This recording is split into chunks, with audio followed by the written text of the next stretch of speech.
Sunday kìíní nínú oṣù kẹta tó pa wá mọ́ tẹbítẹbí lórí òkè Dágundúró tí ò jẹ́ ká ṣọ̀fọ̀. Ẹ jẹ́ kí a dìde ká ké hallelujah.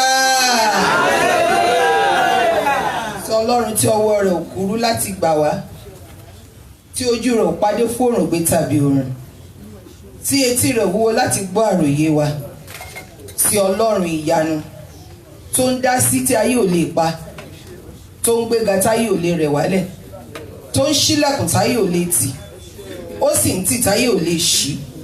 Ọlọ́run tó ń jẹ́ ìmẹ́ni. Ẹ ké hallelujah. Ẹ jẹ́ ká jọ wá sókè kí a bẹ̀rẹ̀ sí ní gbé Ọlọ́run yìí ga. Jẹ́ ká dúpẹ́ fún oore tí Ọlọ́run ṣe nínú ayé wa. Olùgbàlà, olùdáǹdè, olùbùkún, Ọlọ́run àìkú, Ọlọ́run àìṣá, Ọlọ́run tí ò lè díbàjẹ́ láéláé. Èmi yóò kọrin àánú àti ti ìdájọ́ Olúwa. Sí ọlí èmi yóò máa kọrin, èmi yóò máa rìn ní mi pẹ̀lú ọgbọ́n ní ọ̀nà wípé jẹ́ ká lọ dúpẹ́ lọ́wọ́ Ọlọ́run tó fún wa ní ọgbọ́n, ìmọ̀ àti òye. Ọlọ́run tí ò jẹ́ kí ayé ó sọ wá di ẹni ilẹ̀.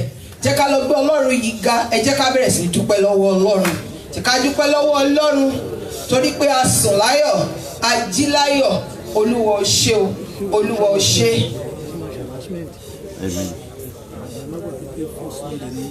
Olúwa ó ṣé o. Jẹ́ ká kọrin dídùn sí Ọlọ́run ni. Good morning, Lord. Good morning, Lord. A sùn láyọ̀, a jí. Olúwa, ìwọ mo fọpẹ́ fún.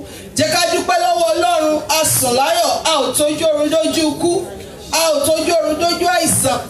Inú ara iná èmi ò jó wa. Ọkàn kan la sùn, ọkàn kan la jí.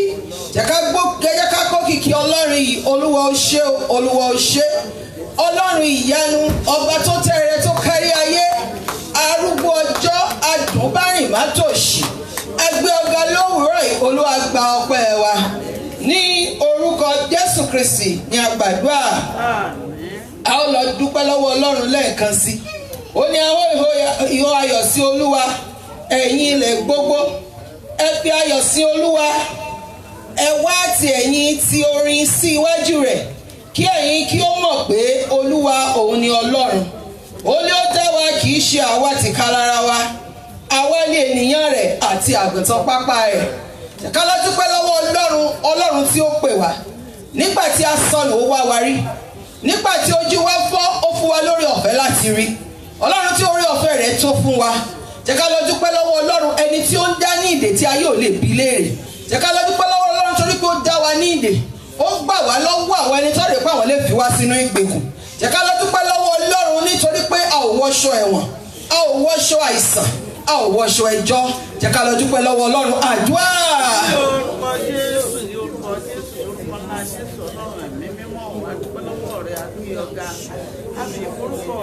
Jẹ́ ká dúpẹ́ lórí ọkọ, lórí aya, lórí ọmọ.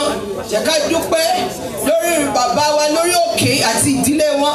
Jẹ́ ká dúpẹ́ lọ́wọ́ Ọlọ́run nítorí pé ọ̀tá ò yọ̀ wá. Olúwa ẹ ṣé, Olúwa ẹ ṣé, Olúwa ẹ ṣé, Olúwa ẹ ṣé.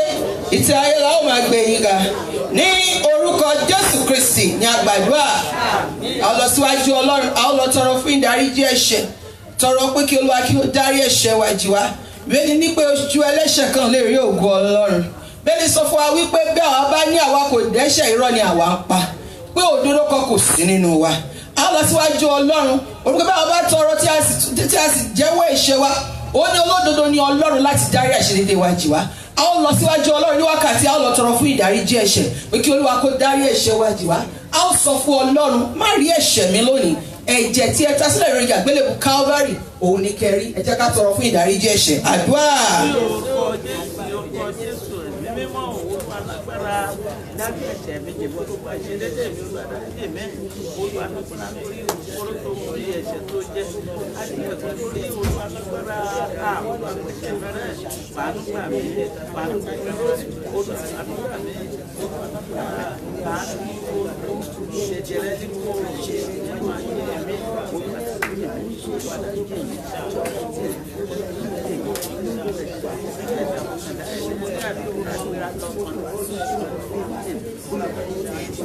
Ní orúkọ Jésù Kristi ni a gbàdúrà.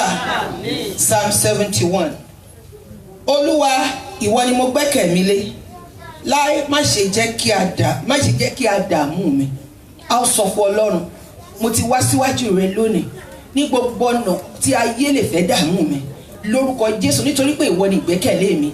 Ipá ọ̀tá láti dààmú mi, Olúwa jọ̀ọ́ bá mi bàjẹ́. Má jẹ́ ká yóò fọmọ dààmú mi, má jẹ́ ká yóò fọkọ dààmú mi, má jẹ́ ká yóò fàyà dààmú mi, má jẹ́ ká yóò fi ayíra mi dààmú mi. Àdúrà. Àsọfọ Ọlọ́run, ayé ò gbọ́dọ̀ dààmú mi o, ayé ò gbọ́dọ̀ dààmú mi, ayé ò gbọ́dọ̀ dààmú mi. Lọ́run, mo gbàdúrà gbogbo tó múnú mi dùn, ayé ò gbọ́dọ̀ fi pa mí lẹ́kún. Kí a sọ fún Ọlọ́run, Olúwa gbà mí nípa òdodo rẹ, gbà mí nípa òdodo rẹ, kí o sì mú mi yọ̀.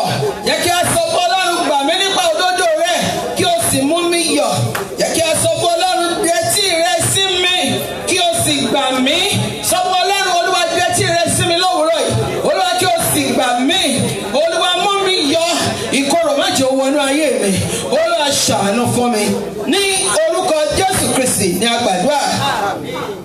A ó sọ fún Ọlọ́run, gbà mí Ọlọ́run mi lé ọwọ́ àwọn ènìyàn búburú, ní ọwọ́ àwọn aláìṣòdodo àti ìkà ọkùnrin àti ìkà obìnrin. A ó sọ fún Ọlọ́run, Olúwa gbà mí lọ́wọ́ ọ̀tá ilé, lọ́wọ́ ọ̀tá òde, lọ́wọ́ agbára ẹni mímọ́, lọ́wọ́ agbára ẹni mímọ́. Ipá àti agbára àwọn ẹni ìkà, lórúkọ Jésù má jù lágbára lórí mi. Lórí òkè yìí, Olúwa jẹ́wọ́ wípé ìwọ ni Ọlọ́run. Àdúrà.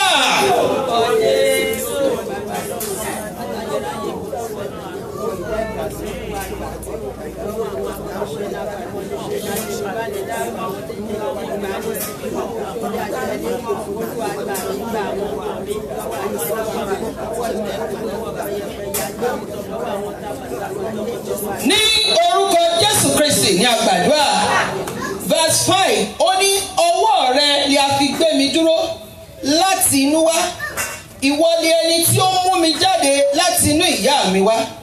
Nípasẹ̀ rẹ ni ìyìn mi wà nígbà gbogbo. A ó sọ fún Ọlọ́run, nítorí pé ìwọ ni o mọ̀ mí tí o mọ̀ mí. Kí a tó lóyún mi ni o ti mọ̀ mí.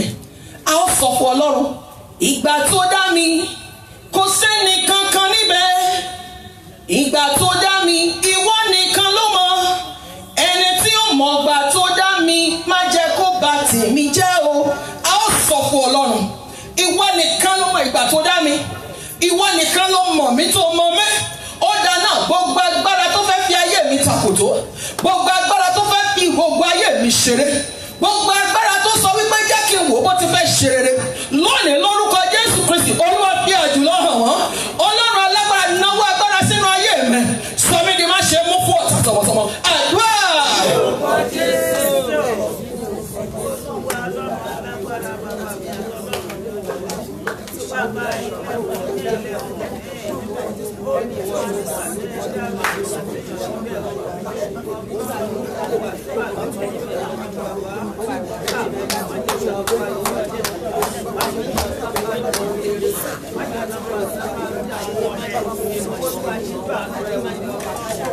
Ní orúkọ Jésù Kristi ni a gbàdúrà. Ó ní èmi dàbí ẹni ìyanu fún ọ̀pọ̀lọpọ̀ ènìyàn, ṣùgbọ́n ìwọ ni ààbò mi tí ó ní agbára. A ó sọ fún Ọlọ́run, ìwọ ni ààbò mi tí ó ní agbára, ìwọ ni ààbò àwọn ọmọ mi tí ó ní agbára, ìwọ ni ààbò adé orí mi tó ní agbára, ìwọ ni ààbò ẹbí mi tó ní agbára. Lórúkọ Jésù, gẹ́gẹ́ bí alágbára, ó yá sọ gbogbo alágbára nínú ayé mi di aláìlágbára. Àdúrà.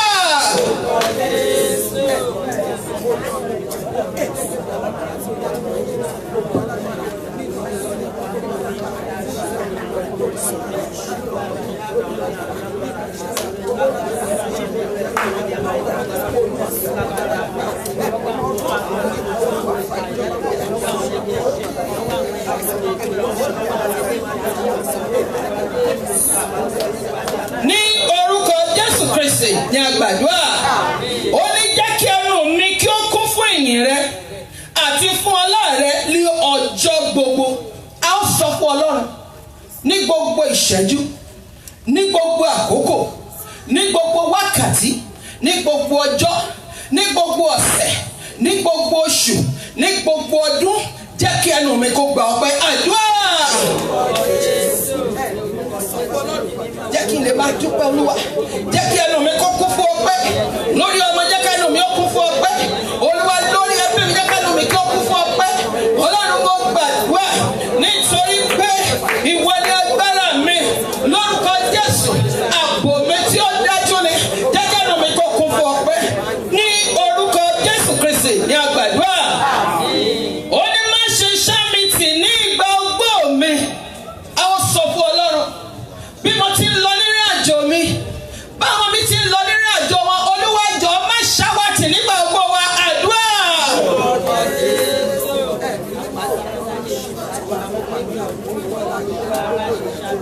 Olúwa ràn mí lọ́wọ́.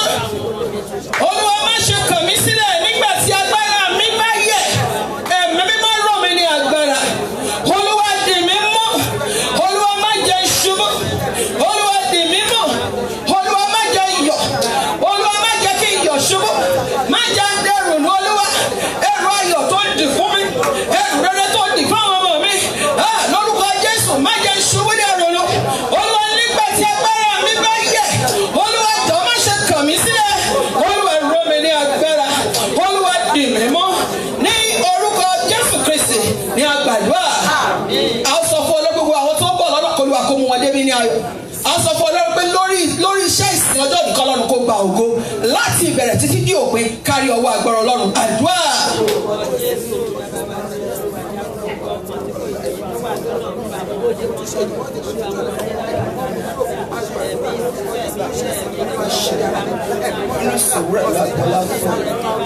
Ní orúkọ Jésù Kristi ni a gbàdúrà.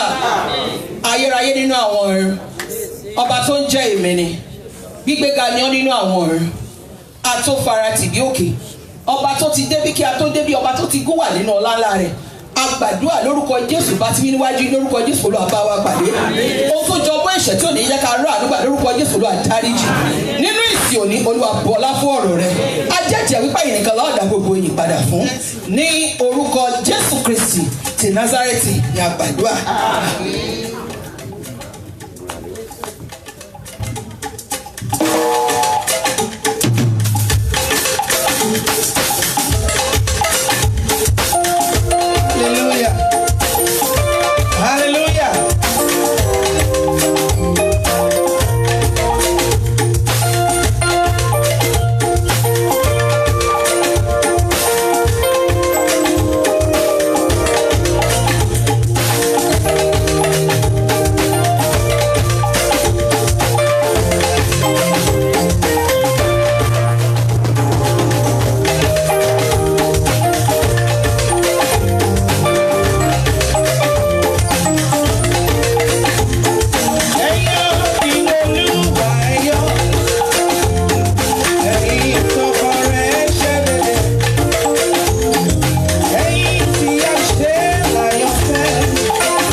wọn pẹ́pẹ́, wọn ò lè gbá pamọ́, wọn ò lè gbẹ́sẹ̀.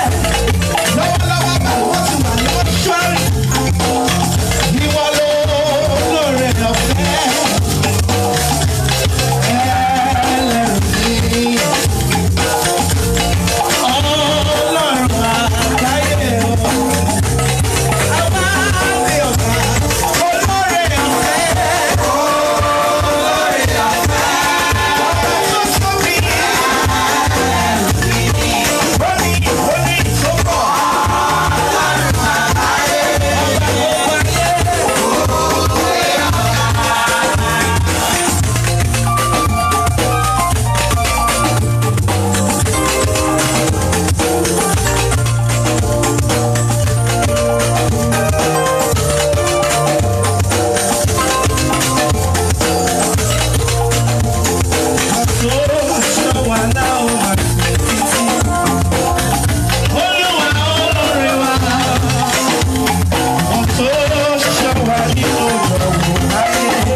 nígbà tí a bá ń kọ hymn 18 16.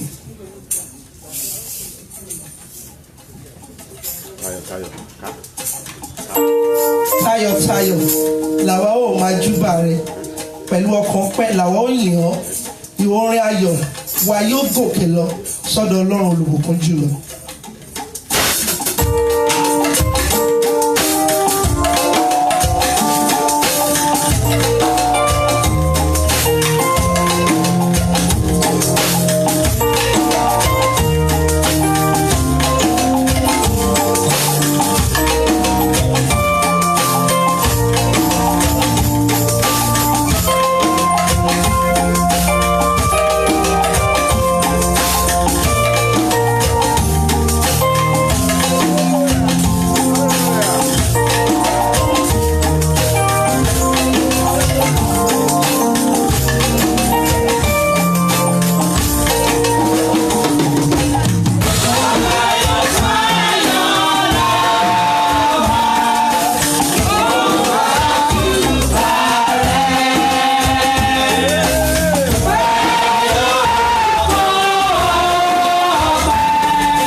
sí ọba tí gbogbo áńgẹ́lì ń júbà. Hallelujah.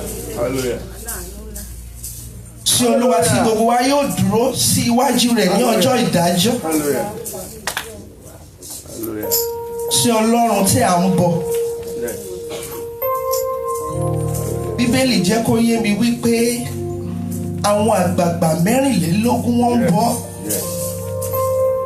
Kò sí ohun tí wọ́n fi ọjọ́ ayé wọn ṣe, bíbọ ni wọ́n ń bọ Olódùmarè. Hallelujah. Hallelujah. Hallelujah. Ó sì jẹ́ kó yé wa wípé bá a bá ti ẹ̀yìn kò ní kó má jẹ́ Ọlọ́run. Yes. Yes. Bá a sì yìn Ọlọ́run ni ó sì máa jẹ́. Hallelujah. Ọlọ́run tí kò yípo padà. Hallelujah. Èmi ni tí ń jẹ́ èmi ni má ṣe bẹ̀rù ọmọ. Hallelujah. Ọlọ́run tí ń dúró ti ní gbọ̀ngbọ̀n tí kì í kọni sílẹ̀. Tó bá wà ìṣedéédé mi àti rẹ ní òwúrọ̀ yìí, a ò ní orí ọ̀fẹ́ láti dúró níwájú rẹ̀. Ṣùgbọ́n nítorí àánú tó fi wò wá, nítorí àánú tó fi dá wa sí, nítorí ọ̀pọ̀ àánú rẹ̀, Bíbélì wípé ẹ jẹ́ kí gbogbo ohun tó ní ẹ̀mí kó yìn Olúwa. Nítorí pé o sì jẹ́ alààyè ní òwúrọ̀ yìí, ẹ bẹ̀rẹ̀ sí ní pè lórúkọ àdídùn. Fún bíi 30 seconds ẹ bẹ̀rẹ̀ sí ní pè ní orúkọ tó dùn. Bó ṣe máa ń wù wá kí àwọn ọmọ wa máa sọ wípé Mommy, you are so beautiful this morning. Bí a ṣe máa ń fẹ́ kí àwọn ènìyàn máa yìn wá, ká máa dúpẹ́ lọ́wọ́ wa tá a bá ṣoore fún wa. Ẹ jẹ́ ká dúpẹ́ lọ́wọ́ Ọlọ́run yìí. Agbanimágbẹ̀jẹ́, olórí ayé, olórí ọ̀run. Apá ńlá tó solé ayé ró.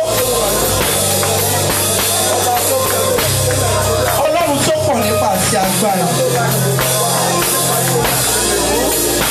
The Rock of Ages. The mighty man in battle.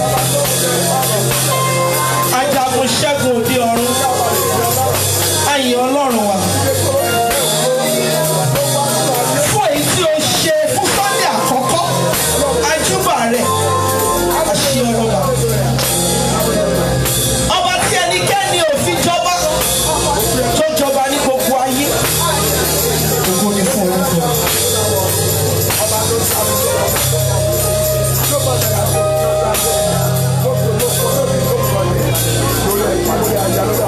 Mímọ́, mímọ́, mímọ́.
assurance wa Hallelujah.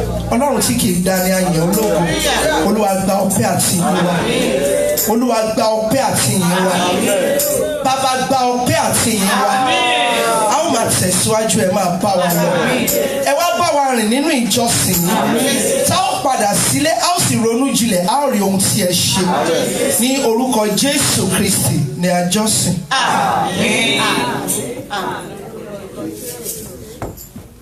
Okay, hallelujah. Okay, hallelujah. Hallelujah. Okay, hallelujah. Go ni fọlọ́run lókè ọ̀run lówùúrọ̀ yìí. Bá a tí ó ṣe ń gbó dáradára. Bá a tí ó dẹ̀mí wa sí ọkàn àti ara wa ó pa amọ́ ní pípé àlàáfíà. Jẹ́ kíkan nínú rẹ̀ kó sọnù.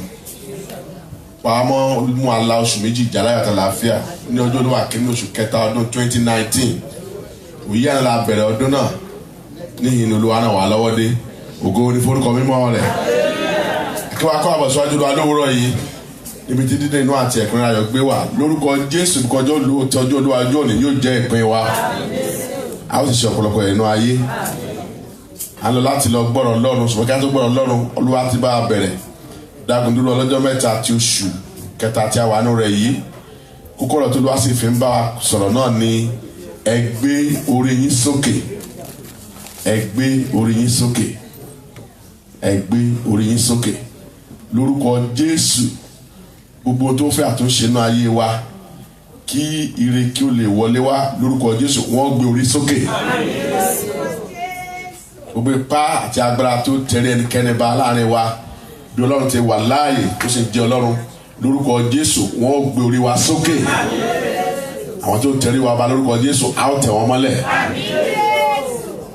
lọ́sọ̀rọ̀ tó bá ti ń lò fún alátẹjọ́ mẹ́ta yìí bóyá ò tí ì wá ní ọjọ́ àkọ́tó wá wọ́n sì wà ní ìjọsìn ti òwúrọ̀ yìí ó tọ́ ó sì yẹ láti fi wọ́n hàn fún wa kí a lè kí wọn káàbọ̀ kí a lè múra sílẹ̀ fún ti àṣálẹ́ mi ò dá ọ lẹ́bi iṣẹ́ náà ni bẹ́ẹ̀ ni èmi náà sinmi lánàá ògo ni forúkọ Olúwa ó náà bàbá wa ìránṣẹ́ Ọlọ́run tí ajíhìnrere Francis Dáre Aládé àbítọ̀wọ̀tọ̀ dárúkọ wọn kí wọ́n sì lè dúró kí àlèfẹ́ àlùyà ńlá kan kí wọ́n káàbọ̀ kí gbogbo wa lè mọ̀ wọ́n kí wọ́n tó káàbọ̀ sáré wa àlùyà ńlá kan o rárá ẹ má fi mọ̀tò ọ̀gá fara ẹ̀ jẹ́ ká lè dúró ẹ̀ gbogbo wa lè dúró ká kí àlèlúyà Olúwa là ń kí àlèlúyà sí kì í ṣe àwọn torí náà ìjọ jẹ́ kẹ́ gbogbo wa lè dúró ká kí àlèlúyà báyìí ìyéjì dìde ayọ̀rẹ́ dìde hallelujah ńlá o hallelujah ẹni Jésù lógo ògo fọlọ́dúnmáàrì ẹ̀ka àbọ̀sà lọ́yọ̀ sàgbà àdé ọ̀tún gbogbo àdúrà lórúkọ Jésù sí ọ̀sẹ̀ tí àṣálẹ̀ yìí gbogbo wa láwùjọ tí wàá ṣe Olúwa ṣe bá wa pàdé ẹ̀ṣẹ̀ púpọ̀ àná láti lọ gbọ́ Ọlọ́run láti fi àkóso ṣòfò àwọn bàbá wa tó lọ ayé lò fún aná lẹ́yìn tí a mọ̀ tí Olúwa sì lò fún aníhìn nínú ilé nínú agbo yìí tí kò sì jẹ́ kí ọ̀daràn rẹ̀ kò dá wa ó ń fi kankan omi yẹ sínú wọn wọ́n sì ń bù fún wa múnú omi yẹ yìí torí náà darapọ̀ mọ́ nígbà táwọn kan bàbá wọlé ṣúwàgọ̀tọ̀ Henry Ọ̀dẹ́nẹ́yẹ ni wọ́n bọ̀ lórí òkè yìí láti wá fẹ̀rẹ̀ Ọlọ́run bọ́ wa àgbàdo àbíkúrò àkókò kan wà nínú iṣẹ́ ìránṣẹ́ wọn ti wúrọ̀ yìí. Hallelujah. Adúpẹ́ lọ́wọ́ Ọlọ́run fún ètò Olúwa ń ṣe láàrin wa mi ò fẹ́ fààyè lẹ̀ fún ìmẹ́lẹ́ ṣíṣe ló fi jẹ́ pé èmi ni àwọn aṣáájú sọ pé kí n wàásù lónìí pásítọ̀ Dáre ní ìbá wàásù ṣùgbọ́n kó má lọ di pé èèyàn lọ fààyè lẹ̀ fún ọ̀lẹ ṣíṣe ṣùgbọ́n àwọn náà máa wàásù lédè Gẹ̀ẹ́sì lẹ́yìn tí a bá parí ìsìn ti Yorùbá yìí ògo ni forúkọ Olúwa ẹ jọ̀ọ́ gbogbo àwa tí a bá ní àwọn ọ̀dọ́ àwọn ọmọdé tó bá wà látòrí ọmọ ọdún 11 sókè tó bá ṣe é ṣe ẹ yọ̀ǹda wọn kó darapọ̀ mọ́ wa nínú ìsìn ìrọ̀lẹ́ ìsìn tí a máa ṣe lẹ́yìn ilé torí ikọ̀ àti ìrìnjú Ọlọ́run kan ń bọ̀ láti headquarters the Apostolic Church láti bá àwọn ọ̀dọ́ sọ̀rọ̀ nípa ìpéjọpọ̀ mímọ́ tí àwọn ọ̀dọ́ tí wọ́n ṣe ní Baltimore ìpéjọpọ̀ mímọ́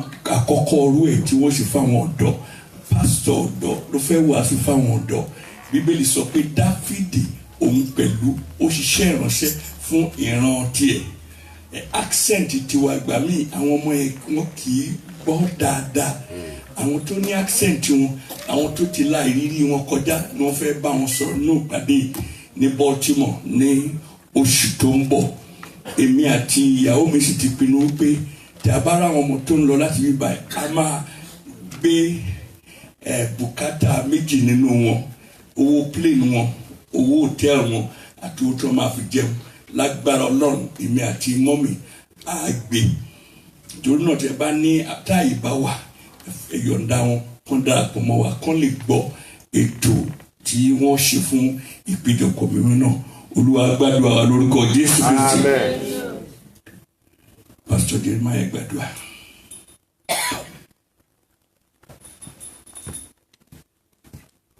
Orúkọ Jésù. Orúkọ Jésù. Agbára tó wà nínú ẹ̀jẹ̀ Jésù Kristi.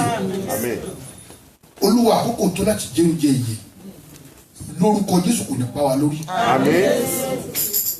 Àtẹni tí ó sọ àtàwọn tá a gbọ́ Ọlọ́run ró wa lágbára. Idà olójú méjì lọ̀rọ̀ ẹ̀yin Ọlọ́run ẹ̀mí mọ́jọ pa wá lára. Olúwa jẹ́ jèrè àdúrà lópin ọ̀rọ̀ yìí bàbá dàkún jẹ́ ká lè yìn lógo jẹ́ ká lè yọ tẹ̀lé gbogbo ẹ̀yin àjòjì ẹ̀mí ẹ wà ní ìtẹríba Jésù Kristi Olúwa wa. Ìwé orin Dáfídì orí 3 ẹsẹ̀ 3 gbogbo ala máa kórí ìwàásù ti òní torí àti sọ́lá náà Psalm 3 verse 3 níbẹ̀ ni àti pé Ọlọ́run ní asà ògo àti olùgbórí ẹni sókè. Ṣùgbọ́n ìwọ Olúwa yẹ asà fún mi ògo mi àti olùgbé orí mi sókè. Ẹ ṣeun mẹ́tẹ̀ẹ̀ta yẹn dá ìtí a fẹ́ múlò lónìí ní olùgbórí mi sókè. Dáfídì kọ ìwé orin yìí nígbà tó la ìrírí burúkú kọjá ọmọ ẹ̀ pàdé àpòpọ̀ pẹ̀lú ọ̀rẹ́ ẹ̀ tímọ́tímọ́ tó ń pè ní Ahítófélì wọ́n dìmọ̀ pọ̀ wọ́n ṣe kú wọ́n lé bàbá kú lórí ìtẹ́ Dáfídì ọba ó wá di Sánsà ó sá ó lọ sínú aginjù wọ́n fi ń ṣe yẹ̀yẹ́ Absalomu bọ́ sórí ìtẹ́ bàbá rẹ̀ Ahítófélì sì ṣe igbákejì ẹ̀ ó wá sọ ó ní Olúwa ọkàn mi balẹ̀ ẹ wo báwọn èèyàn ṣe yí mi ká àwọn èèyàn búburú bó ṣe yí mi ká tó ṣùgbọ́n ẹ̀ka láti verse 1 náà ibẹ̀ ló ti ké pe Ọlọ́run torí Bíbélì sọ Olúwa sọ pé bá a tilẹ̀ ń la iná kọjá ó ní òun kì yóò gbà kí ọ̀wọ́ iná kó jó wa bí a ń la omi kọjá rúrú omi ò ní bò wá mọ́lẹ̀ kò sí bí àwọn ọ̀tá náà ṣe lè pọ̀ tó lórúkọ Jésù àwa la máa borí wọn. Olúwa àwọn tí ń yọ mí lé ẹnu ti ń pọ̀ tó yìí ọ̀pọ̀lọpọ̀ lé àwọn tí ó dìde sí mi ọ̀pọ̀lọpọ̀ lé àwọn tí ó wí ní ti ọkàn mi pé ìrànlọ́wọ́ kò sí fún un nípa ti Ọlọ́run.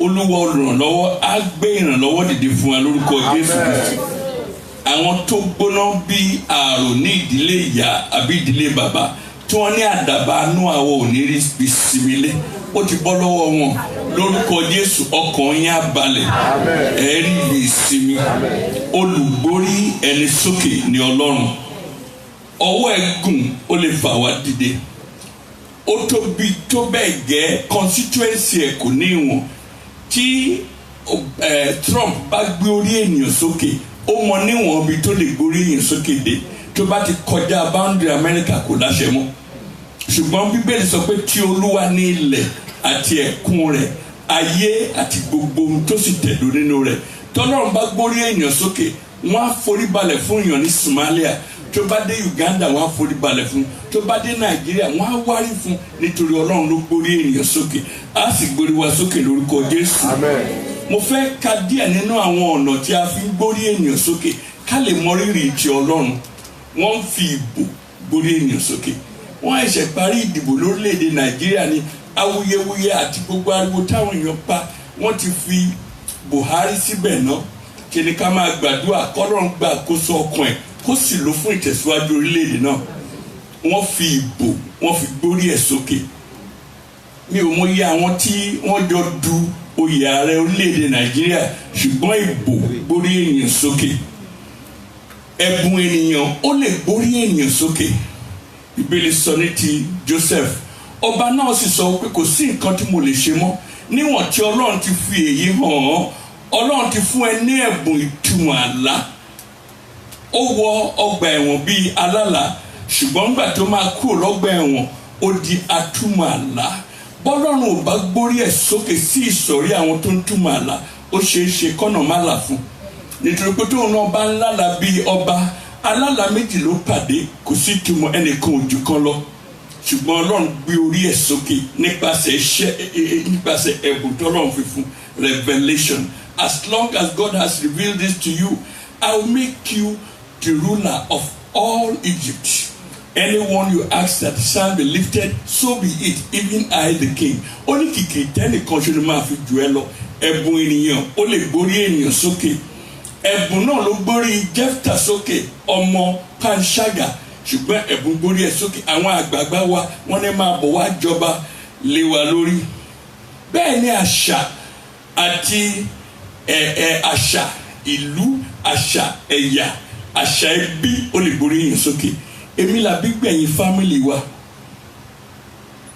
bàbá ti kú ìyá ti kú olórí ẹbí wa ní ìsinmi àkọ́bí ṣé ẹ mọ̀ pé gẹ́gẹ́ bí ètò àṣà ìlú wa àkọ́bí la láti fààyè lẹ̀ fún ààyè ibi téèyàn bá wà nípa ìbísí àti ìrẹ̀sí ó lè sọ̀yàn di ènìyàn ńlá ó lè gbórí ènìyàn sókè ṣùgbọ́n gbogbo èyí tí a sọ yìí kò dàbí wípé kọ́lọ́run kó gbórí èèyàn sókè. A lè gbórí èèyàn sókè nípa ogún téèyàn bá jẹ látọ̀dọ̀ òbí ẹ̀ ṣùgbọ́n Ọlọ́run ló ń gbórí èèyàn sókè. Tọ́lọ́run bá gbórí èèyàn sókè kò sẹ́ni tó lè rẹ̀ èèyàn ńlẹ̀. Ọlọ́run kì í sì pe ìgbìmọ̀ tó bá fẹ́ gbórí èèyàn sókè. Kì í pe ìgbìmọ̀ tó bá pe ìgbìmọ̀ ní Dáfídì bá ti jọba. Hallelujah. Olúwa olùgbórí ẹni sókè. Àkọ́kọ́ tọ́lọ́run bá gbórí èèyàn sókè ìgbórí sókè Ọlọ́run promotion Ọlọ́run kò lábàámọ̀ Romans chapter 11 verse 29 ìpè àti ìyìn Ọlọ́run kò ní àbámọ̀ rárá. Ó gbórí Elisha sókè ó fún ní ẹ̀bùn àti agbára láti wòsàn àti láti ṣe àmì àti ṣe ìyanu. Elisha kú asín ẹran ara ẹ̀ jẹrà ṣùgbọ́n egun ẹ̀ ò jẹrà. Wọ́n ṣe èsì ń gbókù ẹni náà ti kú báyìí wọ́n ń gbé lọ bọ́n ṣe jábọ́ lọ́wọ́ wọn ó lọ ṣe kòǹgẹ́ pé ara òkú yẹn ó fara kan egungun Elisha. Àṣé téèyàn bá sì kú anointing ṣe ń ṣiṣẹ́ fún èèyàn. The gift and calling of God are without repentance. Tó bá yẹ pé Olúwa ló gbórí ẹ sókè má bẹ̀rù ó lé mi ó tẹ tábìlì oúnjẹ sílẹ̀ níwájú yín àti níwájú ọ̀tá yín. Ọlọ́run kì í bẹ̀rù tó bá gbórí ẹ sókè èèyàn kì í bẹ̀rù ọ̀tá. Ọ̀tá fẹ́ ọ̀tá kọ̀ á wárí fún ẹ náà. Yes ma. Nítorí aláìbámọ̀ kò sábàámọ̀ ní ẹ̀bùn àti ìpè Ọlọ́run. Ẹ ṣeun tọ́lọ́run bá gbórí ènìyàn sókè gbogbo ohun tí ènìyàn tọ́lọ́run fi ń jẹ́ Ọlọ́run ló máa sọ̀kalẹ̀ tó máa fi ti ẹni náà lẹ́yìn gbogbo títóbi ẹ̀ ló máa fi tèèyàn lẹ́yìn. Tọ́lọ́run bá gbórí ènìyàn sókè gẹ́gẹ́ bí ìwé Genesis orí 39 ẹsẹ̀ 39 Genesis 41 verse 41 tọ́lọ́run bá gbórí èèyàn sókè. Mo fẹ́ lè sọ pé wọ́n fẹ́ lè bá Fáráò wípé báwo ló ṣe lè fi arákùnrin yìí undocumented slave and prisoner oyè mẹ́ta tó burú jù nílẹ̀ Egypt ló jẹ́ undocumented wọn documented bẹ́ẹ̀ ni ẹrú ni ẹlẹ́wọ̀n sì ni ṣùgbọ́n nítorí pé Ọlọ́run ló fẹ́ gbórí Joseph sókè kò fún ọba láàyè láti pe ìgbìmọ̀. Ó pàṣẹ wípé ìwọ ló máa ṣe gbákejì mi. Ó ní ẹ lọ gbé ẹṣin kejì yẹn jáde ẹṣin tí mo máa ń gùn. Ó ní ẹ sì fi géńdé méjì síwájú ẹṣin náà kó sì máa ké pé ọba ń bọ̀ kábíyèsí ń bọ̀ ẹ yàgò fún ẹrú àná olùgbórí ẹni sókè. Bọ́dọ̀ bá bí wáyé kó consult pẹ̀lú àwọn senators ni wọn ò ní gbà. Ó tún wá ṣe paríparí ẹ̀ ó ní ìwọ ló máa dá àwọn senators lẹ́kọ̀ọ́. Yes. Fáráò sì wí fún Jósẹ́fù pé wò ó èmi ó fi ọ́ jẹ olórí gbogbo ilẹ̀ Íjíbítì. Agenda tí Olúwa kọ ni ọba ń kà. Ẹ kà síwájú nù. Fáráò sì bọ́ òrùka ọwọ́ rẹ̀ kúrò, ó sì fi bọ Jósẹ́fù lé ọwọ́, ó sì wọ̀ ọ́ lé aṣọ ọ̀gbọ̀ dáradára, ó sì fi ẹ̀wọ̀n wúrà sí i lé Ẹ ọrùn. ṣeun, aṣọ mẹ́ta ni Joseph sọnù kó tó di ẹni tó ń wọ aṣọ ọ̀gbọ̀ dáradára. Aṣọ àkọ́kọ́ tí a gbà lọ́wọ́ ẹ̀, aṣọ Ọlọ́run pèsè ẹ̀ sílẹ̀ fún aṣọ ńlá tó fẹ́ wọ̀ ni aṣọ aláràbarà tí bàbá ẹ̀ rán fún. Aṣọ tó fáìn jù ní gbogbo aṣọ tó ní nìyẹn. Wọ́n gbà lọ́wọ́ ẹ̀, ó banújẹ́ pé aṣọ tó fáìn báyìí ni wọ́n gbà. Ògo àná nìyẹn. Ẹ má banújẹ́, ọ̀tá lè ti gbà. Ọlọ́run mú ẹ lẹ̀, ó múra ẹ lẹ̀ fún aṣọ ọ̀gbọ̀ dáradára ni. Aṣọ kejì tí wọ́n gbà ní aya Pọ́tífà gba aṣọ lọ́wọ́ ẹ̀, ó sì fi dúró ní court báyìí, ó ní mo fi lè ṣe exhibit. Ó ní nígbà tó ń sá mọ́ mi lọ́wọ́ ni mo gba aṣọ ẹ̀ nídìí ẹ̀. Aṣọ kejì, aṣọ kẹta láṣọ ọgbà ẹ̀wọ̀n. Ọba fún ẹ̀ ló wá pàṣẹ. Adájọ́ ló gbé aṣọ ẹ̀wọ̀n wọ̀, ọba ló bọ́ kúrò lọ́rùn ẹ̀. Aláṣẹ gbogbo orílẹ̀-èdè ló bọ́ kúrò lọ́rùn ẹ̀. Ó kù kí májísírèsì sọ pé kábíyèsí èmi ni mo jù sẹ́wọ̀n, kò tí ì ka oyè ọjọ́ tó yẹ kó kà lọ́gbà ẹ̀wọ̀n, kò tó bẹ́ẹ̀. Ọba ló sọ̀rọ̀. Mo gbàdúrà lórúkọ Jésù, aṣọ ẹ̀sín, aṣọ ẹ̀gàn, aṣọ ìbànújẹ́ tọ́ta gbé wọ̀ wá lónìí a ó bọ̀ lórúkọ Jésù Kristi.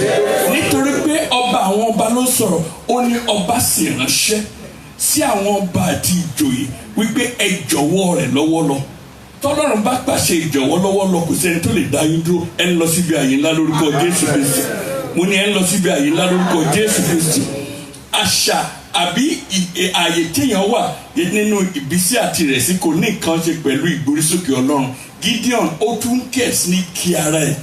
Ó ní gbọ́, ó ní kí n máa lọ nínú agbára mi. Agbára wo ni mo ní? Ó ní nínú ẹbí mi, èmi ni mo kéré jù, èmi làbí gbẹ̀yìn. Ẹbí mi ló kéré jù nínú ẹbí Ísírẹ́lì, ìran mi ló sì kéré jù. Olúwa ní tiẹ̀ ló ń sọ yẹn. A ní mo fẹ́ gbórí ẹ̀ sókè. Mo gbàdúrà lórúkọ Jésù, àyèkáyè tó wù ká wà, Olúwa gbórí wa sókè lórúkọ Jésù. Wọ́n sọ Joseph, David wọ́n jù sínú, wọ́n ní kó lọ dáràn àárín agbo ẹran ló yẹ kí wọ́n máa gbé nígbà táwọn ẹ̀gbọ́n ẹ̀ múra láti jọba Ísírẹ́lì. Ṣùgbọ́n Ọlọ́run wa lọ, ó pè jáde láti inú aginjù, ó ní ẹ lọ pè wá, òun lọkàn mi mú, òun làyànfẹ́ mi. Wọ́n ní rárá, ṣebí wọn náà ló sọ pé káyà àkọ́bí inú kọ̀ọ̀kan sọ̀dọ̀ fún ẹ. Ó ní bẹ́ẹ̀ ni, èmi ni mo sọ bẹ́ẹ̀, ṣùgbọ́n Dáfídì ni mo yàn. Ẹ dìde dúró, ẹ má sì jókòó títí yóò fi dé. Ẹ bẹ̀rẹ̀ sí ní bu ọlá ọba fún kó tó dé. Mo gbàdúrà lórúkọ Jésù Kristi. Orogún ìyá tí a fi sáàyè àléfà ṣẹ̀ṣẹ̀ mọ̀ kó àwọn first wife wọn láṣẹ gidi gan. Dáadé ẹ lọ bá mọ́mí àgbà nǹkan tó bá ti sọ ní fáínà. Wọ́n ti ṣe fáínà, wọ́n ti gbọ́ òwú ẹ̀, wọ́n fi pamọ́. Ṣùgbọ́n lónìí ó ń jáde lórúkọ Jésù Kristi. Ó lé mi ó tẹ tábìlì oúnjẹ sílẹ̀ níwájú àti iwájú ọ̀tá yín. Ọ̀tá tó rò pé ò ní ṣe rere lórúkọ Jésù lójú ẹ̀ ó ṣe rere. Nítorí àwọn iṣẹ́ púpọ̀ tí a ní láti ṣe, a ó lọ tààrà láti gba àwọn àdúrà kan, a sì torí a ní ìdúpẹ́ pàtàkì kan lónìí láti ṣe. Hallelujah. Bọ́lọ́run bá ṣe tán láti gbórí èèyàn sókè kì í wo background èèyàn. Mo máa ń sọ pé àwa ẹ̀yà Yorùbá kan wà tó yẹ pé Ọlọ́run ló mọ nǹkan tí a ṣe fún yín. Wọ́n máa ń pò ìkànlẹ̀ Yorùbá, wọ́n ní tí o bá rí ejò, tí o bá rí wọ́n ní kò pa ejò ní kẹgbà o. Ṣùgbọ́n ẹ fẹ́ kọ̀, tọ́lọ́run bá ní òun agbèdìde lórúkọ Jésù Kristi. Ìran abọ̀rìṣà ní Ábúráhámù, òrìṣà ní ìyá àti bàbá ẹ̀ ń bọ. Ó tó kọ́ contest wípé abọ̀rìṣà ló fẹ́ yàn ni, ó wù láti yàn ni. Ó ní jáde kúrò nílé rẹ, jáde kúrò nínú ìran rẹ, jáde kúrò nínú ẹ̀yà rẹ, lọ sí ibì kan tí mo yà sọ́tọ̀ fún ẹ. GPS ẹ máa fi lé ẹ lọ́wọ́. Ó dé kòríta kan, àyà pẹ̀lú Lord. Olúwa ní wàyí o, gbójú rẹ sókè. Ó ní gbogbo ibi tí o bá ti rí dé ni mo jogún ẹ̀ fún ẹ. Ogún Abraham la ṣe ń jẹ dòní. Lórúkọ Jésù Kristi mo gbàdúrà, oríkì rẹ ẹ̀ bá jẹ́ Ṣàngóládé, ó bá máa jẹ́ Ògúnwàńwá. Oríkì wa ti yí padà, àti di kìnìún àyà Júdà. Lójú àwọn ọ̀tá tó ń sọ pé ò ní ṣe rere, lójú wọn ló dẹ̀ nílá lórúkọ Jésù Kristi. Nítorí Olúwa ti pinnu láti gbórí rẹ sókè, ó dẹ̀ nílá lórúkọ Jésù Kristi. Mo ní ó di ńlá lórúkọ Jésù Kristi.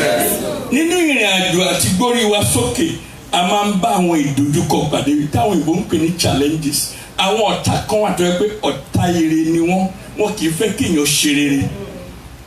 Kẹ́ máa rùn pa lójú kan wọ́n á máa celebrate ẹ̀ ṣùgbọ́n gbìyànjú gbórí sókè wàhálà ni. Bíbélì pè wọ́n ní gbẹ́nàgbẹ́nà, àwọn ìwo ẹni bíi tí kì í jẹ́ kéèyàn di ńlá ṣùgbọ́n Ọlọ́run á ṣẹ́ ìwo náà lórúkọ Jésù. A fẹ́ gbàdúrà. Àdúrà àkọ́kọ́ tí a fẹ́ gbà, gbórí mi sókè Olúwa, yọ mí nínú ọ̀fìn gbèsè. Ṣé ẹ mọ̀ pé ó ṣeé ṣe k'Ọlọ́run gbórí èèyàn sókè kúrò nínú gbèsè? Arábìnrin kan wà nínú Bíbélì, wòlíì lọ́kọ ẹ̀, òun ni first lady gẹ́gẹ́ bí àṣà ìgbàlódé ìsìn wọn ní ìyàwó pastor ni first lady, àbí bẹ́ẹ̀ kọ́? Oyè tí o sì inú Bíbélì nìyẹn. Ok, ẹ bá ṣe sọ bẹ́ẹ̀ ṣùgbọ́n àwa kì í jẹ́ lórí òkè dágun dúró. Hallelujah. Obìnrin yẹn ni first lady ṣùgbọ́n dáàdì kú, wòlíì kú, kò tètè gbàdúrà kórí ẹ̀ gbó sókè kúrò ní gbèsè. Ó wá fi ọmọ méjì tí wọ́n bí wọ́n fi dógò wọ́n fi ṣe collateral. Onígbèsè wá dé olóhùn mọ́mọ́ lọ ṣùgbọ́n ṣàlábàpàdé wòlíì agbórí ẹ̀ sókè. Ọmọ ò bá lọ mo kà mí báyìí ẹnikẹ́ni tí tó bá ti max credit card ẹ̀ tó ti fi social security ọmọ gba credit card tó tún ná lọ́wọ́lọ́wọ́ ẹ ò yàtọ̀ sí wòlíì náà ẹ ti ń jẹ ọjọ́ iwájú ọmọ. A gbàdúrà pẹ̀lú ìtara gbórí mi sókè yọ mí nínú gbèsè. Ọlọ́run ó jàre yọ mí nínú gbèsè. Àdúrà ẹ fi tara gbàdúrà yìí gbórí mi sókè. Gbà mí Ọlọ́run gbórí mi sókè yọ mí nínú gbèsè. Ìgbórí sókè tí òwúrọ̀ ẹ ó ní í ṣe pẹ̀lú ìgbèsè yọ mí kúrò. Shanda gabayana sinda diga bayenderi yaka. Gbórí mi sókè ó jàre. Ní orúkọ Jésù Kristi Olúwa wa. Ẹ gbọ́ èyí ná. Ìlú ibi tí èèyàn bá ń gbé tẹ̀mọ̀ kó lógo. Mo sọ fún brọ́dà mi mo ní tẹ̀ bá délé meeting mo lo strategy kan kò wọ́ọ̀kù mo lò kò wọ́ọ̀kù. Mo sọ fẹ́ gbọ́n mi mo ní afẹ́sìnkú ìyá àti bàbá wa. Ìjúlẹ̀ yìí ń gbé ibi tí a ti fẹ́ ṣe meeting ní Ìfàkọ̀. Mo ní mọ́tò èlò lẹ́ ń fi wọ mọ́tò wá sí ibi tí a ti fẹ́ ṣe pàdé. Àwọn ní kó pàrọ̀ kò lè ju 200 naira lọ. Mo ní tèmi bá fẹ́ wá síbi ìpàdé yẹn màá ná tó almost 1 million tí n bá fẹ́ mú ìyàwó mi dání àbí? Afẹ́pàdé ní Ìfàkọ̀ ní pèmí ń bọ̀ ní Amẹ́ríkà. Mo ní tó bá jẹ́ bẹ́ẹ̀ a bá ṣe owó mọ́tò oníkálukú. Ẹ ṣe owó mọ́tò mi pé 1 million tẹ́ bá bu owó àyẹ̀kọ́ yọ 1 million ẹ̀ kúrò mbẹ́ náà. Ṣé wọ́ọ̀kì? Wọ́n nígbà ògùn Amẹ́ríkà ni wọ́n fi ń wò wá. A ó gbàdúrà gbórí mi sókè tayọ ògùn Amẹ́ríkà. Ẹ gbọ́ dáadáa ẹ jẹ́ kó kílẹ̀ dáadáa. Àkóbá ni téèyàn tó rí èèyàn ò bá gbé sókè kọjá ògùn Amẹ́ríkà nítorí pé ẹ kàn máa jẹ gbèsè mọ́ gbèsè tẹ́ bá ti yọ wọn àwọn Amẹ́ríkà dé. Ó dìgbà tí o bá padà dé kó tó mọ̀ pé o ò débi kankan. Nítorí kó ti ná gbogbo owó credit card ti tán wà wá máa ṣe overtime lóvertime. Ṣùgbọ́n tọ́lọ́run bá gbórí ẹ̀ sókè tó gbọ́ ẹ̀ bá kọjá àti Amẹ́ríkà wa ò ní lu ògùn Amẹ́ríkà ògùn Ọlọ́run ló máa lò ní Amẹ́ríkà. Ara ẹ̀ ní Walton Sam Walton ó kú tògótògó ni àwọn staff tó wọ́n máa tún lónìí ó ju gbogbo American Army put together irú ògùn bẹ́ẹ̀ là ń bẹ̀rẹ̀ fún gbórí mi sókè kọjá ògùn Amẹ́ríkà ẹ fi tara gbàdúrà tó bá kọ yìí tẹ́gbà yìí bá kọ̀ wọ́n sọ fún Ọlọ́run gbórí mi sókè kọjá ògùn orílẹ̀-èdè mi ti bọ̀ wọ̀nyí ayé ń fi ògùn Amẹ́ríkà wò mí bí mi ò bá rí ṣe tọ́ Ọlọ́run máa kàn máa mú máa máa jẹ gbèsè kú gbèsè ní gbórí mi sókè.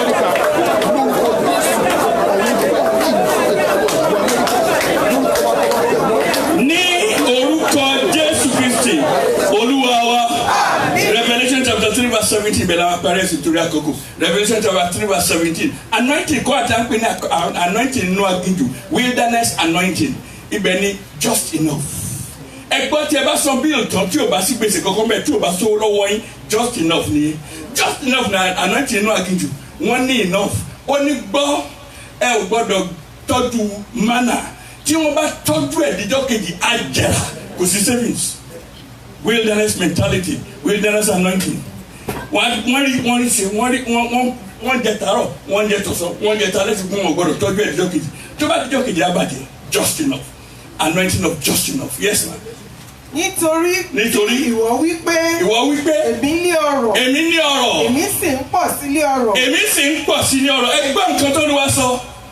Èmi kò sì ṣe aláìní ohunkóhun tí ìwọ kò sì mọ̀ pé. ó mọ̀ pé òṣì ni ìwọ àti àrè. ní ẹ̀gbọ́n tí wọ́n bá ti gbé fọ̀ sí ilé church kan ní Sugarland nígbàkúgbà tí n bá kọjá mbẹ mo rántí ẹsẹ̀ ọ̀rọ̀ Ọlọ́run kò sẹ́ni kankan ní wa tó lè bínú ra lé yẹn fọ́lọ́run kò sí. It's been there for almost 3 months. Tí ẹ bá ṣọ́ra mùsùlùmí ara wà fi ṣe mọ́ṣáláṣí. A fi dára gbàdúrà Ọlọ́run gbórí mi sókè. Kì í ṣe fún ara mi nìkan ṣoṣo fún ògo rẹ. Mo fẹ́ ra ilé fún Ọlọ́run. Ó yẹ kí ilé ẹ̀ ti lọ. Ó yẹ káàtì náà nǹkan tó ti bá gbé wọn. Èló ni wọ́n dẹ̀ ń béèrè fún ni 1.2 million náà béèrè fún ilé. Ọlọ́run ni ẹ gbọ́ ó ní ẹ má ti ṣe òní nǹkan kan. Mo ra mọ́tò tuntun tí a rọ̀bà ọdún 5 mo fẹ́ sanwó ẹ̀ ò ní nǹkan kan ẹ̀dá awọ́ ẹ̀kú ìnáwó ò ní nǹkan kan abẹ́mọ̀ kí wọ́n ta mọ́tò. Hápìtẹ́rẹ́ gbàdúrà Ọlọ́run gbórí mi sókè mo fẹ́ ṣiṣẹ́ fún ọ mo fẹ́ ra ilé fún ọ iṣẹ́ ìránṣẹ́ pọ̀ ní Republic of Benin tí a fẹ́ ṣe Ọlọ́run gbórí mi sókè àdúrà.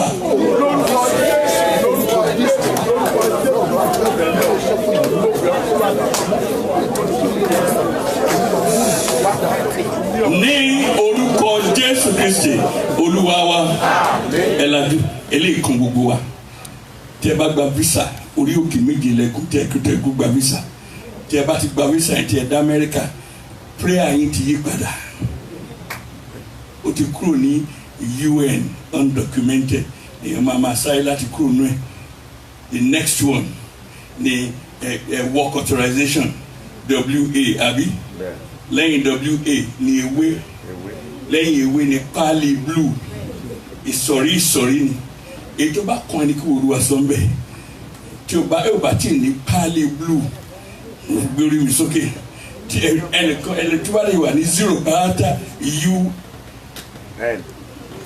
undocumented àbí no paper ètò bá ti kàn wá ní ká sọ gbórí mi sókè tayọ. Olúwa mú mi gòkè tó bá dẹ̀ jẹ́ pé ó wà ní ohun ojú Olúwa fún aya àbí ọkọ ni gbàdúrà lórí mi sókè àdúrà.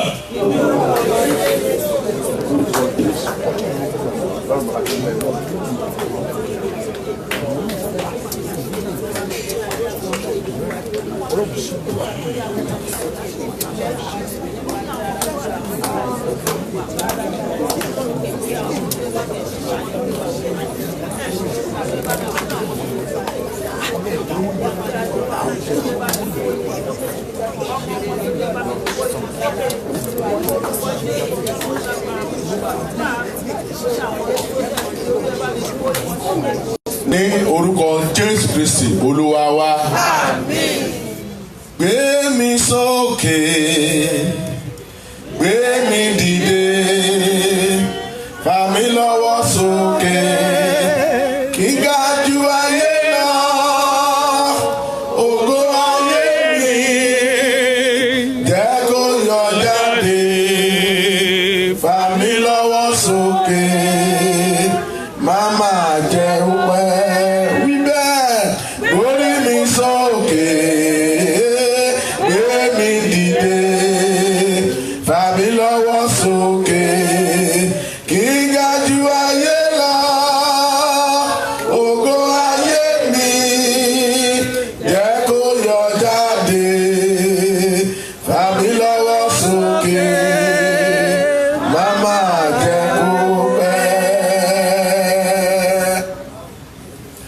Àwọn àgbà wí pé ẹni máa dáṣọ fún ni tọrọ ẹ̀ là ń wò. Bí ó bá pẹ́ ju àkókò yìí lọ, ayé lè fi wá ṣe yẹ̀yẹ́ Ọlọ́run wa. Bí ó bá falẹ̀ ju àkókò yìí lọ, ayé lè yọ sí tètè. Bí ó bá pẹ́ ju àkókò yìí lọ, ayé lè bèrè pé Ọlọ́run rẹ̀ dà gan. Bíbélì lójoojúmọ́ ọ̀sán àti òru. Nítorí Ọlọ́run gbogbo agbára ọba tó pọ̀ nípa àti agbára ọba tí ń sọ̀rọ̀ tí kò sẹ́ni tó lè yí padà. Wọ́n ní ẹgbẹ́ ojú wa sókè sí ní òwúrọ̀ yìí ìwọ ti gbé inú àwọn àrùn bí ojú àwọn ìránṣẹ́ mi ti wọ ọwọ́ ìyá wọn àti bí ojú ìránṣẹ́ kan ti wọ ọ̀bá ara rẹ̀ bẹ́ẹ̀ ni ojú wa ń wọ̀ lówùrọ̀ yìí ẹ gbọ́ ọ̀pọ̀ lówùrọ̀ yìí pé Olúwa ṣàánú fún wa lórúkọ Jésù Olúwa ṣàánú fún wa láti gbé orí wa sókè láti jẹ́ kí ògo wa kí ó búyọ kí ògo wa kí ó ta lórí ẹ̀ tí a wà yìí àti ẹ̀wọ̀ àti ọmọ wa àti ọkọ àti aya lórúkọ Jésù Olúwa gbé wa sókè ògo tí a mú wa yẹ ògo tó dá mọ́ wa akásílẹ̀ àti àyẹ̀mọ́ wa láti ọ̀run wa bí ọ̀tá bá bí ọ̀tá kọ̀ láti òwúrọ̀ yìí lórúkọ Jésù jẹ́ kó bú jáde ó yá jẹ́ bú jáde jẹ́ bú jáde ó yá jẹ́ bú jáde jẹ́ kó bú jáde ó yá jẹ́ kó bú jáde. à ń fẹ́ lo ògo titun ògo ọjọ́ kọ̀ọ̀kan bíbélì gbọ́dọ̀ ní ògo tí òrùn ọ̀tọ̀ ní ògo tí òṣùpá ọ̀tọ̀ ní ti ìràwọ̀ nítorí ọjọ́ kọ̀ọ̀kan ní ògo rẹ̀ ó ní àwọn ọ̀run sọ̀rọ̀ ògo Ọlọ́run òfurufú fi ṣe ọwọ́ rẹ̀ ọjọ́ bí ọjọ́ fọ̀n ní ọjọ́ kọ̀ọ̀kan bẹ̀rẹ̀ tó ní ilẹ̀ lórúkọ Jésù ògo tuntun jẹ́ kó máa fi jáde náà yé wa jẹ́ ká rí ògo lò jẹ́ ká rí ògo lò Olúwa jẹ́ ká rí ògo lò Olúwa jẹ́ ká rí ògo lò Olúwa jẹ́ ká rí ògo lò àtọmọdé àtàgbàgbà àtọmọdé Olúwa jẹ́ ká rí ògo lò ìdílé kọ̀ọ̀kan jẹ́ ká rí ògo lò gbogbo àwọn ọ̀tá lórúkọ Jésù Olúwa máa sábẹ̀ tìṣẹ́ wa Olúwa kàn lẹ́nu mọ́ lọ́wọ́ aláwọ̀ Olódùmarè ògo ní forúkọ mọ́ rẹ̀ àwọn bàbá tó ti lò fún wa lórúkọ Jésù Olúwa ọgbọ́n àti ìmọ̀ wọn ní wọ Kristi Olúwa sọ́dẹ̀ ọ̀tún àwọn pẹ̀lú lórúkọ Jésù jẹ́ kí ògùn kó bú jáde gbogbo alápapọ̀ Olúwa súre fún wa a ó sì máa yàn títí ògo ní forúkọ mọ́ rẹ̀ lórúkọ Jésù Kristi Olúwa tó lùgbàlà wa ẹ̀kẹ́ hallelujah ẹ jẹ́ kí a jókòó àdúgbò lọ́wọ́ Ọlọ́run ọba tó dá wa sí tó sì mú wa rí ọjọ́ ìlà ìtàláfíà ògo ní forúkọ mímọ́ rẹ̀ à ń fẹ́ lo àǹfààní láti gbogbo àwọn tí ó bá jọ́sìn fún ìgbà àkọ́kọ́ ọkùnrin àti obìnrin first time worshippers gbàtọ́ bá jọ́sìn fún ìgbà àkọ́kọ́ ìjọ ẹ̀jẹ̀ tó káàkiri káwọ̀ sáré wa. ẹ̀kẹ́ hallelujah ẹ̀kẹ́ hallelujah ẹ̀rọ àwọn màmá wa ní àárín yìí èmi mọ̀ wọ́n gbogbo aláṣẹ mọ̀ wọ́n màmá wa Tinubu ògbóni forúkọ Olúwa broda mi orúkọ yín sà Olúfẹ́mi Oyèdèjì ẹ̀kẹ́ hallelujah ẹ̀bí ẹ̀ wà ní ìdúró ẹ jẹ́ ká fi hallelujah kan kí wọ́n káàbọ̀ sáré wa o kẹsì hallelujah amen bí a bá ti ṣe ọ̀fẹ́ ìjọ kẹdúró kẹrin àwọn bàbá kí ẹ sì bá wa kí wọ́n lè gbàdúrà fún yín kẹ́ fún wọn ní orúkọ àti ẹ̀rọ ìbánisọ̀rọ̀ ìwé pélébé wọn fún yín sì kẹ́ fílẹ̀ ràn wá lọ́wọ́ ẹ ṣé púpọ̀ God bless you ma ẹ ká jókòó. nípa oore ọ̀fẹ́ Ọlọ́run ní kété tábà ti mú ọrẹ wá wá lówùúrọ̀ yìí ìdúpẹ́ pàtàkì wà fún ayẹyẹ ọjọ́ ìbí 60 ọdún ayẹyẹ ọjọ́ ìbí 60 ọdún ẹ̀kẹ́ hallelujah 60 ọdún kì í ṣe kékeré ní orúkọ Jésù àtẹ̀tẹ̀fẹ̀sẹ̀ ọjọ́ ìbí àti bu alápapọ̀ lórúkọ Jésù Olúwa yóò dá wa sí yóò fẹ̀mí gùn ta wa lọ́rẹ nípa oore ọ̀fẹ́ Ọlọ́run ìpàdé ti dágundúró ti oṣù kẹta ó tẹ̀síwájú ní ọjọ́ kẹta ó ti bẹ̀rẹ̀ ọjọ́ kìíní oṣù kẹta kókó ọ̀rọ̀ náà sì ni ẹ gbé orí yín sókè ní Olúwa fi fún wa ní oṣù yìí ìránṣẹ́ tó Olúwa ń lò fún wa bàbá wa lòṣọ́ àgùntàn Francis Aládé wọn àti fi wọn hàn láwùrọ̀ yìí àwọn Olúwa yóò lò fún wa a ó pàdé ní dédé aago 7 nírọ̀lẹ́ yìí ní ìsìn yóò bẹ̀rẹ̀ Olúwa kó ràn wá lọ́wọ́ o gba oore ọ̀fẹ́ Ọlọ́run ìpàdé àdúrà yóò wà fún gbogbo ẹgbẹ́ kọ̀ọ̀kan ètí àti ń ṣe bọ̀ ní ọjọ́ 15 oṣù tí a wà nù rẹ̀ yìí ó jẹ́ ọjọ́ tí a yà sọ́tọ̀ fún àwọn ọmọ wa ọjọ́ náà ni wọ́n pàdé níyìí ní dédé aago 9 àárọ̀ a ó sì bá wọn gbàdúrà papọ̀ Olúwa kó dá àwọn wa sí fún wa ọgbọ́n ìmọ̀ àti láti aṣọ nínú ẹ̀kọ́ wọn Olúwa kó fi fún wọn nípa ọ̀rọ̀ Ọlọ́run àdúrà orí ìlà ń tẹ̀síwájú ní ọjọ́ Olúwa ní aago 6 ní àṣálẹ́ yìí ní ọjọ́ Olúwa ó ń tẹ̀síwájú sí aago 7 ní ọjọ́ Wednesday ní aago 9 sí aago 7:15 ní Gẹ̀ẹ́sì ní ọjọ́ Wednesday àti pàápàá jùlọ ní òwò òwúrọ̀ ọjọ́ kọ̀ọ̀kan àdúrà òwúrọ̀ ní aago 6 ẹjọ́ jẹ́ ká fi sọ́kàn kí Olúwa kó ràn wá lọ́wọ́ ọ̀rọ̀ ọ̀fẹ́ Ọlọ́run gẹ́gẹ́ bá wa ti sọ nínú ìsìn ti apá kejì àwọn ọ̀dọ́ wa wọ́n múra láti lọ sí ìpéjọpọ̀ ìmọ̀ ní Baltimore kí Olúwa kó pa ìrìnàjò wọn mọ́ jẹ́ kí a máa gbàdúrà fún wọn. Bákan náà ní gẹ́gẹ́ bí ẹgbẹ́ ọkùnrin ti fi òun sí tí a ti fò ṣọ̀kan pàdé gbogbo ọkùnrin wà lówùúrọ̀ yìí gbogbo àwọn tá a bá ti mọ́ra ní ọkùnrin ẹ̀kẹ́ hallelujah kan kí n gbọ́. Hallelujah.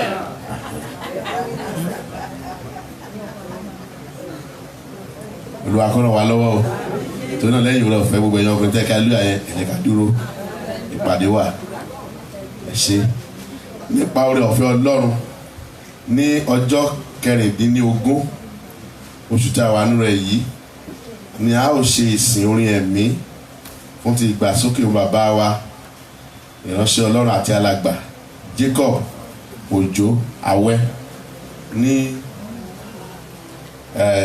orí olùjà apọ́sítì tó wà ní lèmítà níbi tá a ti máa ṣe convention gbogbo alámọ̀bẹ̀ torí náà Olúwa kó ràn wá lọ́wọ́ ẹ jẹ́ kí a máa fi àdúrà ràn ọjọ́ náà lọ́wọ́ àti pàápàá jùlọ kí gbogbo wa kí a pèsè síbẹ̀ láti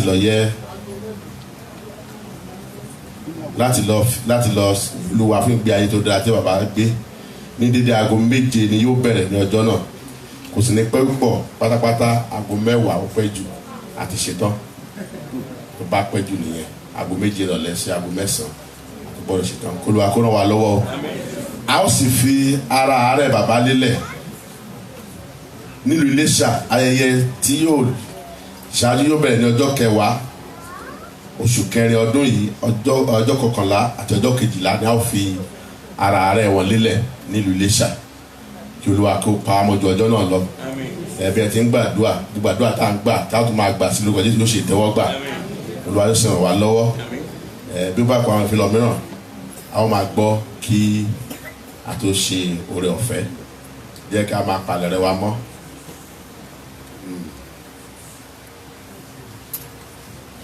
Ṣùdílẹ̀ lẹ́yìn aṣoṣo jẹ́ iná dilẹ̀ ògbóni forúkọ Olúwa jẹ́ ká máa palẹ̀ ọ̀rẹ́ wa mọ́ fún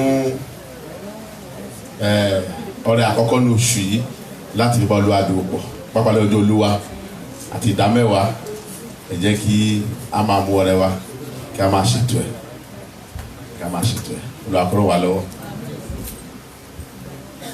Ayọ̀ ẹlẹ́dàá wa fún ètò mu wa ṣe lówùúrọ̀ yìí àti ọrẹ àti ìdámẹ́wàá tá a mú wá síwájú rẹ̀ lórúkọ Jésù Olúwa gba ọpẹ́ wa àwọn ọrẹ àdámẹ́wàá wọn yìí ní kọ́sí jẹ́ kó ṣe tẹ́wọ́ gbà bọ́ tó ti bá tó mú ọ wá lórúkọ Jésù Olúwa bùkún wa ràn wá lọ́wọ́ ẹlẹ́dàá wa sì máa yọ títí lórúkọ Jésù Kristi Olúwa wa pẹ̀lú ijó àti ayọ̀ a máa mú ọrẹ àti ìdámẹ́wàá wa. Hallelujah. Ẹ jẹ́ kí á dìde nígbà tí a bá ń fi ijó àti ayọ̀ mú ọrẹ wa wá.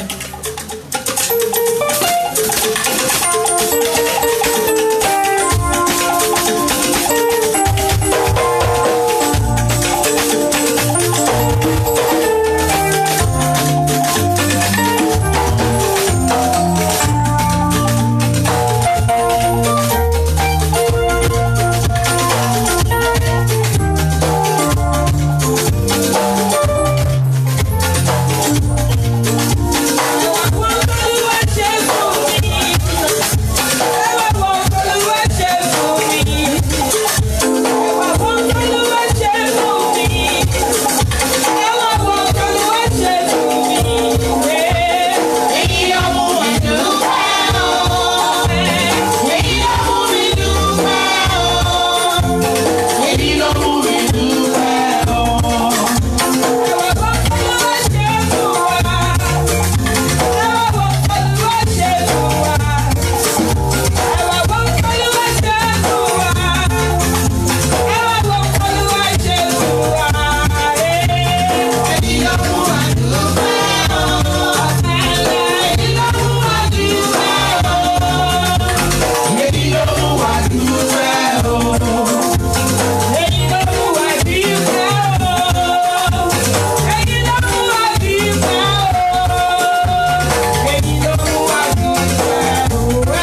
hallelujah.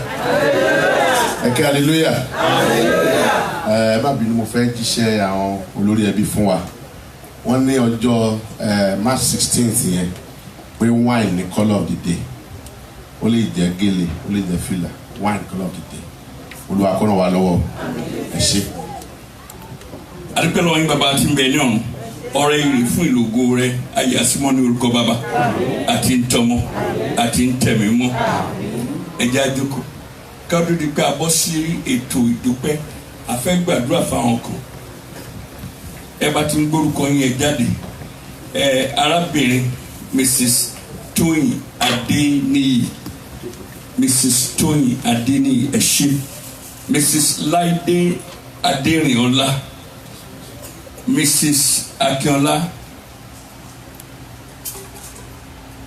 Mrs. Adéwùsì Beatrice, Mr. Ojo, Pastor Ojo, hallelujah. Mrs. Adéwùsì kọ́, hallelujah. A fẹ́ gbàdúrà fún àwọn tí a kì í síta yìí torí àwọn ètò àtúntò tí a ṣe ní sanctuary keeper ẹgbẹ́ tó ṣe pàtàkì jù ní gbogbo ẹgbẹ́ tọ́lọ́run fún ìgbà fún ara ẹ̀ kó jọ àwọn tó ń tọ́jú léèrè ẹni tó ń wàásù kó pàtàkì ju àwọn ìwọ̀nyí lọ iṣẹ́ olúwa lẹ́wù kan náà ni aṣíwájú wọn ní ti sáà yìí ni Mrs. Tóyìn Adéníyì, igbákejì ni Mrs. Láìdé Adérìnọlá, secretary wọn ni màmá wa Mrs. Akínọlá, treasurer wọn ni Mr. Ojo. A nílò àwọn ọkùnrin sínú ẹgbẹ́ sanctuary keeper kì í ṣe pé obìnrin nìkan ṣoṣo àwa náà tún lé àyíká wa ṣe ẹni tó bá fẹ́ darapọ̀ mọ́ ẹgbẹ́ tí ó máa tún lé olúwa ṣe. Bẹ́ẹ̀ ni màmá Adéwùsì àwọn ni ó ń ṣàṣíwájú wọn fún bí ọdún mẹ́ta sẹ́yìn ẹ̀sìn official ni wọ́n ìwà nínú ìgbìmọ̀. Ẹ jẹ́ ká dìde nígbà táwọn bá kúrẹ̀ tí a máa gbàdúrà fún wọn. A pè ìránṣẹ́ Ọlọ́run Dáre Francis wọn wá gbàdúrà fún.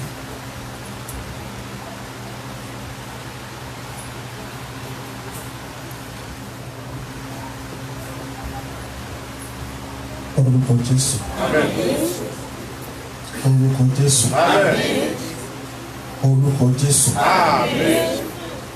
Bàbá Ọlọ́run wa, a dúpẹ́ fún àǹfààní tí ẹ fún àwọn ọmọ yín. A dúpẹ́ nítorí pé ẹ dá wa láti máa sìn yín. Mo gbàdúrà orí ọ̀fẹ́ tí wọ́n fi sìn yín tọkàntán, tí wọ́n ò fi ní jábọ́, tí wọ́n á fi rí èrè nínú ohun tó ń ṣe fún yín. Ẹ̀mí ẹ yọ̀ǹda ẹ̀ fún yín. Mo wá gbàdúrà bí wọ́n ti ń tú ilé yín ṣe. Lórúkọ Jésù ẹ̀mí náà ẹ tú ayé wọn ṣe. Ẹ tú ilé àti ọ̀nà wọn ṣe. Ohun tó wà nínú ayé wọn tó dàbí ìdọ̀tí tó dàbí èérí tí ò ní jẹ́ kí wọ́n rí àánú gbà tàbí tí ò ní jẹ́ kí wọ́n tẹ̀síwájú. Bí wọ́n ti ń gba ilé yín lórúkọ Jésù ẹ̀mí ọ̀yá máa gba jáde nínú wọn. Láàárín oṣù mẹ́ta tó bá bẹ̀rẹ̀ iṣẹ́ yìí lórúkọ Jésù ó yẹ gbé wọn lórí sókè. Ilẹ̀kùn tó ti tì mọ́ wọn tẹ́tẹ́lẹ̀ ọdún kó ṣe fún kọ́ padà pẹ̀lú ẹ̀rí kí wọ́n lè fi ògo forúkọ yín Jésù Olúwa wa.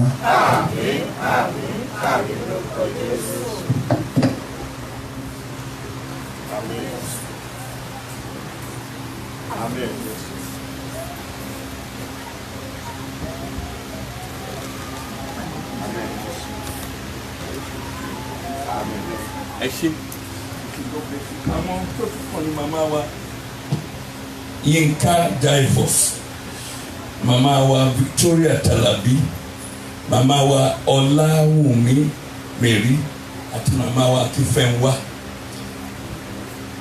Àwọn mẹ́rin yìí ni a ó gbàdúrà fún. A máa pín gẹ́gẹ́ bí ìtọ́ni àti ìdarí fún màmá wa Ọdẹ́nẹ́yẹ. Wọ́n ní ká pín ẹgbẹ́ obìnrin sí ìsọ̀rí mẹ́rin. Àwọn ìkọ̀ọ̀kan ní wọn ló máa ṣe aṣíwájú ìsọ̀rí kọ̀ọ̀kan. Tí wọ́n bá dé sí service báyìí, tí wọ́n bá wòrán, tí wọ́n bá rí ní ọmọ ẹgbẹ́ wọn tí ò wá sí church, àwọn ló máa pè pé ṣé kò sí. Tí ohun tí wọ́n bá sọ bá mọ níwọ̀n tí wọ́n ló máa fi gbàdúrà, wọ́n á fi mọ̀ bẹ́ẹ̀, wọ́n á kàn níyẹn fún màmá Ọdẹ́nẹ́yẹ pé ẹni tí ò wá kò sí wàhálà, kò sí láburú kankan, ó lọ ibi iṣẹ́ ni. Tó bá nílò wípé kí ẹgbẹ́ jọ gbàdúrà fún, tó bá nílò ìbẹ̀wò, wọ́n á fi tó màmá Ọdẹ́nẹ́yẹ létí. Èyí tó bá kàn mí, wọ́n a fi tó èmi náà létí ẹ̀já kádìdé nígbà tí a gbàdúrà fún mi. Ọlọ́run alágbára aṣíwájú lẹ fi àwọn màmá wa mẹ́rẹ̀ẹ̀rin ṣe. Nígbà tí iṣẹ́ níbi kan ẹ sọ fún Mósè pé kó pín ẹ̀mí ẹ̀ kó mú nínú ẹ̀mí ẹ̀ kó fi fún àwọn èèyàn wọ̀nyí. Lórúkọ Jésù Kristi mo gbàdúrà Olúwa lò ó.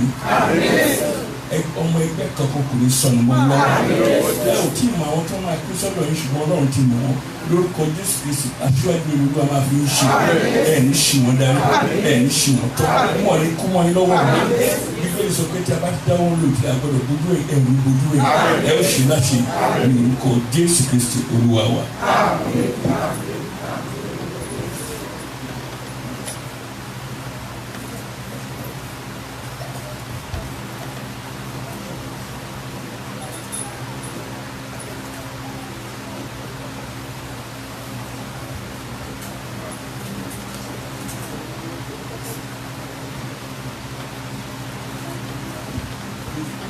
Praise the Lord.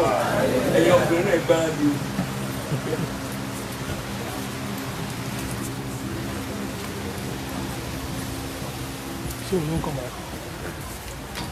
Ẹ kí hallelujah. Hallelujah.